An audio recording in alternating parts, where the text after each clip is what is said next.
নির্বাচনের দিন জামায়াতে ইসলামীর সংসদ সদস্য পদপ্রার্থীর মতো অসংখ্য মানুষ নানা উপায়ে ক্যাম্পাসে অবস্থান করে নির্বাচনকে প্রভাবিত করেছেন, যার ফলে শিক্ষার্থীদের প্রত্যাশিত ভোটাধিকার প্রয়োগের উৎসবটি হয়েছে প্রশ্নবিদ্ধ। আওয়ামী সরকারের দীর্ঘ ফ্যাসিবাদী শাসনামল রাষ্ট্রের প্রতিটি প্রতিষ্ঠান ভেঙে দিয়ে গিয়েছে। জুলাই অভ্যুত্থানের পর যে অন্তর্বর্তীকালীন সরকার প্রতিষ্ঠিত হয়েছে তাতে অভ্যুত্থানকারী জনগণের সার্বভৌম অভিপ্রায়কে অবজ্ঞা করা হয়েছে।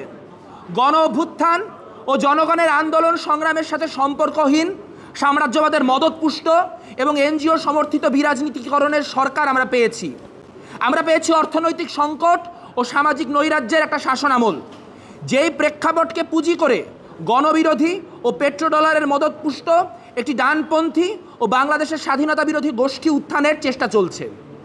এরকম দুর্বিষহ সময় থেকেও আপনারা যারা ডাকসু নির্বাচনে আমাদের পাশে ছিলেন তাদের প্রতি আমাদের আন্তরিক কৃতজ্ঞতা।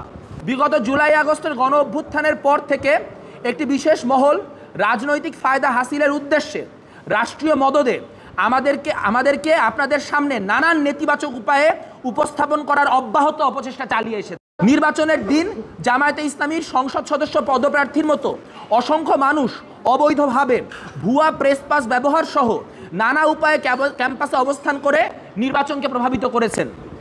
আমাদের স্বাভাবিক ও প্রকাশ্য রাজনৈতিক কার্যক্রমে এরকম নানান প্রতিবন্ধকতা তৈরি করে নির্বাচনী রাজনীতির মাঠকে অসম করে রাখলেও পক্ষপাত দুষ্ট ও ব্যর্থ জামাতি প্রশাসন একটি সুষ্ঠু নির্বাচন আয়োজনের সক্ষমতার প্রতি আমাদের সন্দেহ থাকলেও শিক্ষকদের বারংবার আশ্বাসে বিশ্বাস রেখে আমরা ডাকসু নির্বাচনের বিষয়ে সর্বোচ্চ আন্তরিকতা দেখিয়ে সহযোগিতা বজায় রেখেছি।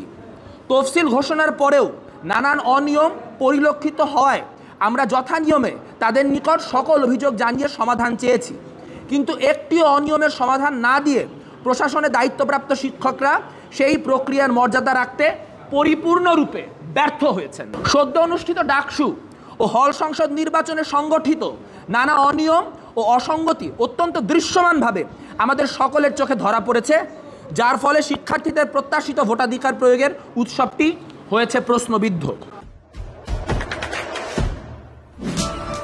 দেশে দেশে সবার সাথে দ্য নিউজ।